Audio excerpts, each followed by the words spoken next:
दुनिया से जब तुम विदा होते हो तो दुनिया से आप बहुत कुछ लेकर भी जाते हो। आपके हाथ में कुछ नहीं आता है न कुछ जाता है, लेकिन आपके साथ में बहुत कुछ आता है, बहुत कुछ जाता है। इसलिए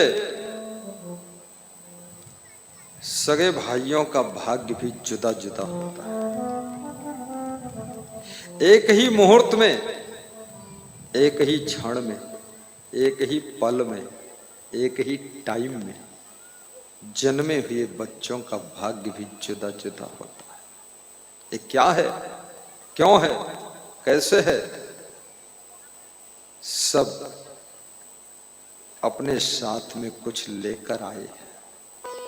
जो लेकर आए हैं वही को यहां भुना रहे, यहां वही मिल रहा है। जो पहले दिया है वो दुगुना 10 गुना मिल रहा है। ये कर्मों की बैंक का भी खाता है।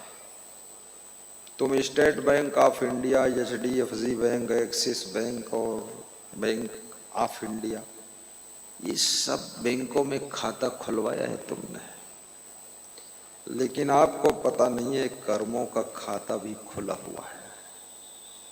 और जो कर्म करते हो ना, वो कर्म सब डिपॉजिट हो रहा है, सब इकट्ठा हो रहा है, सब संचित हो रहा है, सब जमा हो रहा है।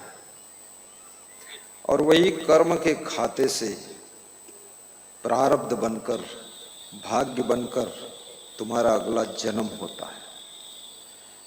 तो आप इस दुनिया से, घनश्याम दास गुप्ता, किरण देवी गुप्ता, लखनऊ के अपना आश्रम के संस्थापक कहते हैं, दर्शन करा दो उनका, कहते हैं क्या खाली हाथ आए हो तो खाली हाथ ही जाओगे?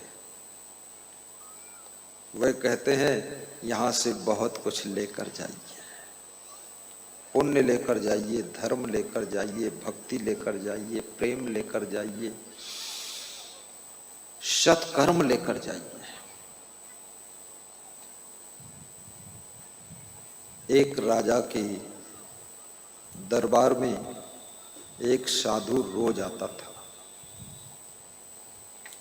और रोज राजा के दरबार से दान लेकर चला जाता था। कुछ लोग दानी स्वभाव के होते हैं, दान करते हैं, ये अपना अपना स्वभाव है। कुछ लोगों के पास धन बहुत है लेकिन दानी स्वभाव नहीं है, कंजूस है, तर्क करता है, अरे क्यों दें हम, मत दो, क्यों दें, अगर मगर तगर फालतू बात। तो राजा दानी था। राजा को पता था जिस दिन मैं मरूंगा मेरी सांस रुकेगी, ये सब राजपाट धन दौलत मेरे साथ नहीं जाएगा, ये तो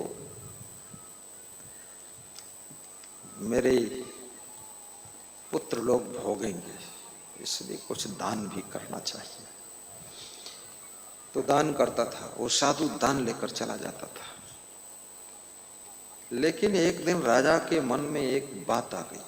साधु को दान नहीं दिया और कहा बैठो बाबा यहां, तुम एक प्रश्न का उत्तर दो तब दान दूंगा। ये साधु लाइन में भी बहुत झंझट है, प्रश्न का उत्तर दो तब दान दूंगा। पता नहीं कैसा प्रश्न तुम्हारा है। लोग बोलते वेद से सुनाओ तब भोजन दूंगा, कोई बोलता पूरी बीजक बाँचो तभी रोटी मिलेगी।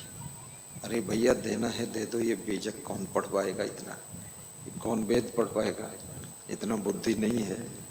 साधु लाइन में बुद्धि का महत्व कम है, शुद्धि का महत्व ज्यादा है। शुद्धि, हृदय शुद्ध हो, मन शुद्ध हो, विचार शुद्ध हो, कर्म शुद्ध हो, स्वभाव शुद्ध हो, यही साधुता है। बुद्धि तो बहुत है, शुद्धि बिल्कुल नहीं। अंग्रेजी में बोलते और शाम को इंग्लिश बियर पीते।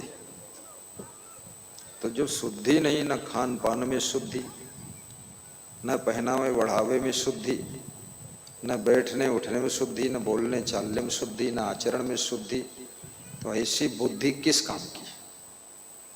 ऐसी बुद्धि किस काम की? बुद्धि भले ही थोड़ा कम हो लेकिन शुद्धि होना चाहिए, और जहाँ शुद्धि रहती है वहाँ रिद्धि सिद्धि समृद्धि भी रहती है, याद रखना।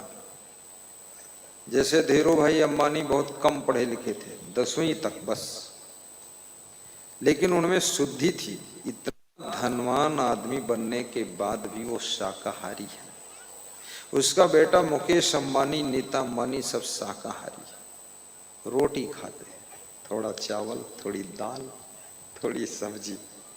ऐसा नहीं कि हम अब धनवान हो गए तो सीधे मुर्गा काटो, और धनवान हो गए तो फिर मगरमच्छ का मांस खाएंगे, मच्छ कच्छ शेर का मांस खाएंगे। धनवान हो गए तो जो गिद्ध सबका मांस खाता उस गिद्ध को हम खाएंगे। अरे मूर्ख बहुत लोग ऐसे चक्कर में पड़ गए, वो सोचते हैं गिद्ध खूब मांस खाते, का हम मांस खाई तो देखो कैसे टेस्ट आई है, क्योंकि इसके अंदर सबका मांस ही मांस भरा है, तो इसके मांस हम कुछ नया विटामिन हुई, प्रोटीन जरूर हुई। अरे ये चक्कर में मत पड़ो। लंका के सभी राक्षस मांस खाते थे, भैंसा खाते थे, लेकिन एक हनुमान जी शाकाहारी फलाहारी लंका के सभी राक्षसों के ऊपर भारी पड़ गए थे। इसको याद है कि नहीं? ब्रह्मचारी बनो, शाकाहारी बनो, सदाचारी बनो, सदविचारी बनो, मांसाहारी बिल्कुल मत बनो। मांसाहार ऐसे भी बहुत गंदा होता है। देखिए मुर्गा सब कीड़े मकोड़े खाता है, और कीड़े मकोड़े खाकर उसका शरीर पलता है, फिर उस मुर्गा को तुम खाते हो। तो कीड़े मकोड़ों से बना हुआ उसका शरीर तुम खा लेते हो। फिर अंडा खाते हैं तो मुर्गी मुर्गा संबंध करते हैं, उससे अंडा निकलता है, तो मुर्गी मुर्गा का रजवीर्य है, तो बहुत गंदा होता है। कितने लोग मूर्ख है उसको खा लेते हैं, उबाल के खा लेते हैं, कोई कच्चे पी लेते फोड़ के।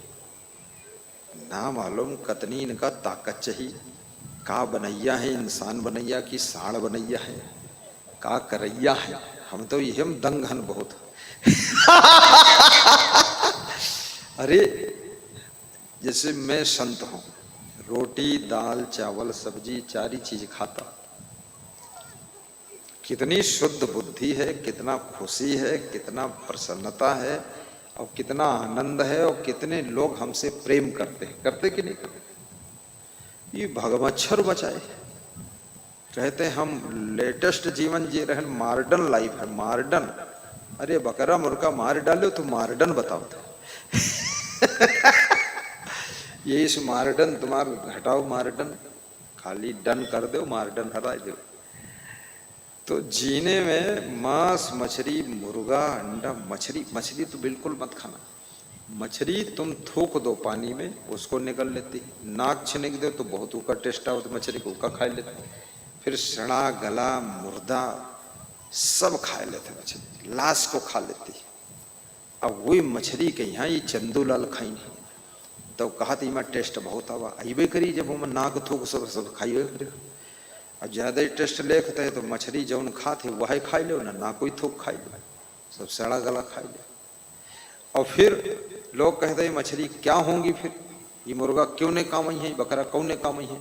तो तुम्हार बाप बूढ़ होगा यू कौन ने काम आई, पहले का मोड़ काटो नालायक का, एक ही टांगे काटे खाओ, एक दिन दहिनी टांग काटो, पति पत्नी बनाओ खाओ, फिर बाई टांग काटो। और तुम्हारे रोग होगा है तो तुम कौन ने काम आई, तुम्हारे कैंसर है मरी हो तो है, तो मरे से पहले तुम्हारे टांग काटे खाई ले, हाथ काटे खाई ले। बेवकूफी की बात ना करो, तुम कौन ने काम आई हो यू बताओ। मैं अगर मछली और बकरा मुर्गा तुमसे पूछें कि तुम किस काम आओगे, तुम क्या काम उनके आओगे, मछली बकरा काम का हो, तुम किस काम आओगे? तो वो मछली और मगरमच्छ और शेर बाघ वो आपसे तर्क करें, प्रश्न करें कि तुम किस काम आओगे, ये मनुष्य किस काम आएगा? भाई शेर के काम मनुष्य आता ही नहीं, ना मगरमच्छ के काम आता है, तुम उनके काम नहीं आवत, वो तुम्हारे काम नहीं आवत, तो वही तुम्हारे काम नहीं आवत तो तुम उनका खाई जाते, और तुम उनके काम नहीं आवत तो तुम अपने को उनका खवा दो, जाओ खवाओ। बहुत तुम्हारी जिम्मेदारी है कि कौन काम ही है, तुम जीने दो उनको, सब तुम्हारे काम। अब टट्टी परी हो तुम कह दो कौन काम आई है, वह खाई लो तुम, ये कौन बुद्धिमानी है। गोबर पर रहे रास्ते में, बोले कोई काम नहीं तो हम खाई लेते। क्या बात करते हो, थोड़ा विवेक। तो ये तर्क, मैं तर्क करता हूं, मैं तार्किक भी बहुत हूं, बहुत प्रचंड तार्किक हूं। कर इतना ही ज्यादा कर दी थे तो मारे सब तलमलाई जाल लोग हैं, लेकिन कबहू कबहू करीब दी थे, अब कहां तक ना करीब। तो याद रखना, हर प्राणी जीना चाहता है। आपके बूढ़े माँ बाप भी जीना चाहते हैं, तो अपने बाप को मारकर क्यों नहीं खाओगे? क्योंकि तुम्हारा बाप है, इसलिए नहीं खाओगे। जियो और जीने दो। भगवान महावीर के सिद्धांत को अपनाइए। जियो और जीने दो, रहो और रहने दो, बसो और बसने दो, हंसो और हंसने दो, मुस्कुराओ और मुस्कुराने दो।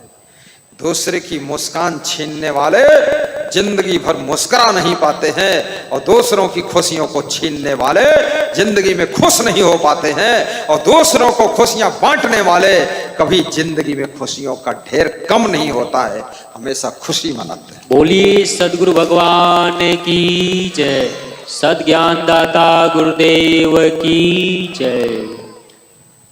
जो माँ बाप अपने बेटे बहू को खुशियां नहीं दे पाते, उल्लुल जुल्लुल काम करते हैं, जमीन बेच बेच कर दारू पी रहे हैं, जमीन बेच बेच कर जुआ खेल रहे हैं, और पत्नी भी उसी मॉडल की, अम्मा वही मॉडल की, जमीन बेच बर्फी खाई रही। कितनी मेहरुआ बर्फी खाई नहीं, 10-10 एकड़ जमीन बर्फी खाई गई। अब गेहूं की रोटी खाई कुछ बचे ही नहीं, इतनी बुद्धि फेल है। अरे गेहूं पैदा करो खेतम और बेचो, के बाद बर्फी ले। तुम खेतों ही बेच के बर्फी लाओ, बहुत बुद्धू आदमी हो। भैंस के यहाँ खूब चारा खिलाओ और भैंस के दूध धो के बेचो, वो के बाद सब खरीदो जो खरीदे। तुम भैंस ने बेच डालो, जड़े खत्म कर दो, तो मूर्खता तो है ही। अब कौन समझाएगा, मैं ही समझाऊंगा। अब ये सब समझाई तो आत्मा परमात्मा को समझाई, तो वह हम घुसड़ी थे आत्मा परमात्मा। दुनिया भर का प्रपंच 37 साल से प्रवचन दे रहा हूं, और रोज 9 प्रवचन निकाल के लाई थे। 37 साल हो गए, हमका लगत जिंदगी बीत जाइए और प्रवचन अधूरे रह जाइए। इतना बवाल है, इतना पवारा है, इतना आदमी के पास हरकतें हैं, को ठिकाने नहीं।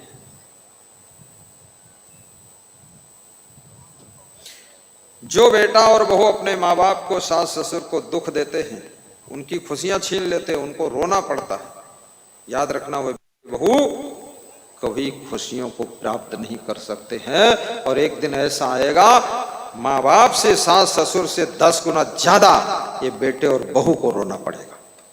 इनके घर में जो पोता पैदा होगा ना, वो इनका बेटे का बेटा पैदा होगा, महाकाल पैदा होगा।